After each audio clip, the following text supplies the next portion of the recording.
Well, welcome back, everybody. Part four is the wrap up. This is the Golodner report.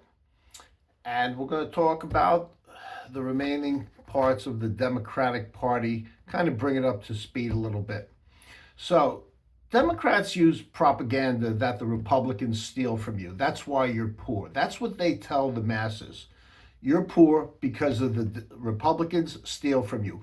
Vote for us, and we'll make them pay the bills, those rich people, right? Meanwhile, they are those rich people, right?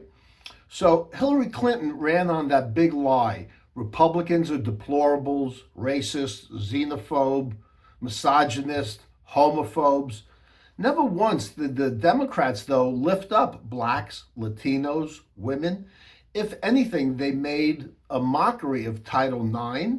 They keep blacks in the ghettos, in what I would call those, instead of cotton, they were harvesting votes, right? Absolutely awful. Those are the plantations of today where they don't harvest cotton, they harvest votes.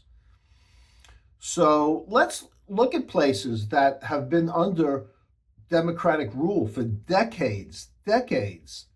Places like Detroit, Los Angeles, New York City, Chicago, Baltimore, Cleveland, Philly, all under Democratic rule for decades, and they are still in poverty.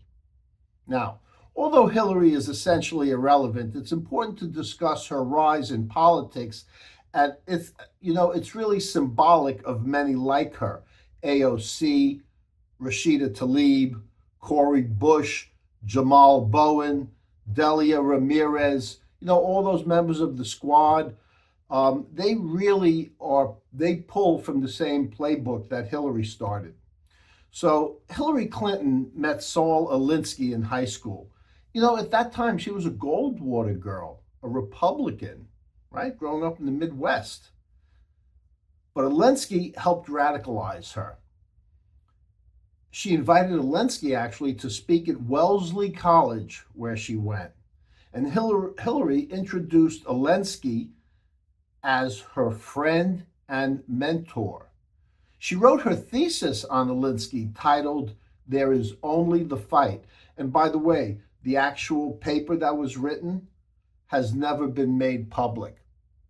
At her graduation from Wellesley, Hillary sought to show up and her moral superiority by giving it to black Representative, Senator Edward Brooke, who had attended the graduation at Wellesley. She hadn't even left graduation, and she spoke down to Senator Brooke in an embarrassing and subjugative fashion.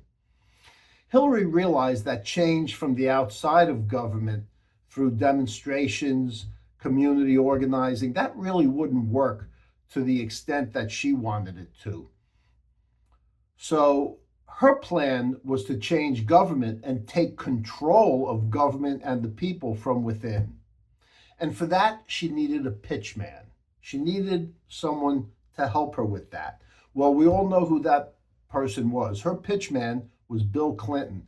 From the very beginning, she realized he was a sex predator, a sexual abuser. She caught him in a number of occasions, but she realized, though, how bright he was, and she was even smarter because Hillary didn't care about Bill's infidelities. By, by being his fixer, she made him dependent on her. So she undermined and discredited his victims. That's how she was his fixer, right? All the way to the White House, she did that. She taught him to deny. That's the modus operandi of the Democrats: deny, and gaslight. Well, Hillary defended a child rapist while she, as an attorney. See, the Democrats always play the victims, and they like to play the race card and use buzzwords like homophobe, xenophobe, racist, Nazi, white privilege. White privilege?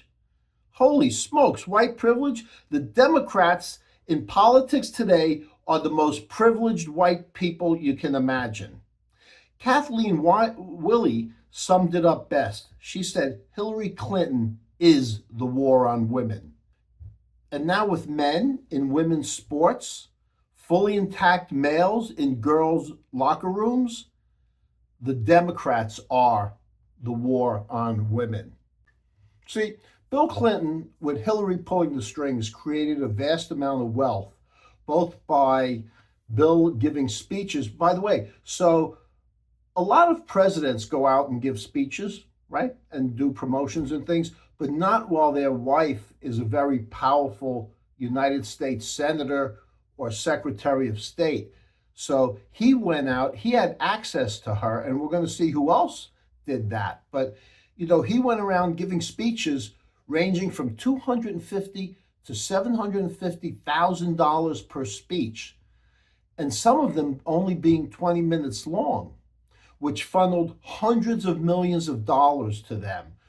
And, you see also by the Clinton Global Initiative, that's where the money really came streaming in. And we can do a whole thing on Uranium One, where while Hillary Clinton was the Secretary of State, she allowed that deal to go through. And guess who was the buyer of Uranium One, which had most of the uranium produced in the United States? It was Russia, right? And she loves the Russia. Well, she enriched Russia. So let me say this. Barack Obama, he learned from Alinsky also and others like him. Radicals like Bill Ayers is where Obama started his 2008 campaign, in Bill Ayers' home. See, the Obamas are radicals that hate America, yet enrich themselves by being here. They're like the colonialist and the imperialist that they claim to despise. All in all, the Democrats are the ones who suck the lifeblood from America. They are social, economic, and spiritual vampires. So I'm going to wrap it up here.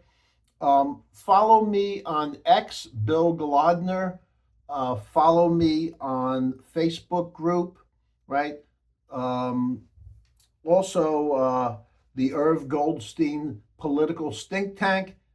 And then you can add Newswire, which is where you'll find this video on YouTube, add Newswire.